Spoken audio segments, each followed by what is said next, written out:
మీరు ఎప్పుడు దక్షిణామూర్తి ఫోటో చూస్తే తెలుస్తుంది.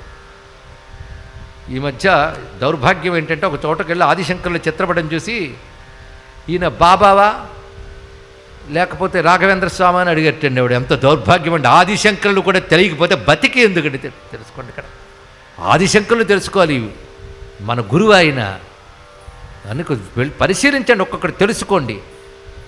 అంతేగాని ఏదో హిందూ మతంలో పుట్టేమని కాదు, హిందువుగా బ్రతకాలి తెలుసుకోండి. ఇక్కడ పుట్టినంత మాత్రమే సరిపోదు, జనాభా లెక్కలకు సరిపోతుంది.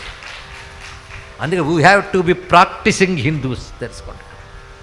అప్పుడు గర్వంగా చెప్పుకుంటారు ఈ ధర్మం గురించి. ఇక్కడ ఆ మూర్తి కింద పాదం కింద ఒక రాక్షసుడు ఉంటాడు, ఎప్పుడైనా చూసారా? ఎవడు వేరే ఆ రాక్షసుడు అంటే ఆ రాక్షసుడి పేరు అపస్మారుడు. ఇది పేరు బాగుంది, ఈసారి పిల్లలు పుడితే పెట్టేసుకుందాం అనుకోవచ్చు. రాక్షసుడి పేరు అది. ఇక్కడ అపస్మారుడు. అపస్మారుడు అనే మాటకు అర్థం తెలుసా? అపస్మృతి అంటే జ్ఞాపకం లేకపోవడం, ఒకదాని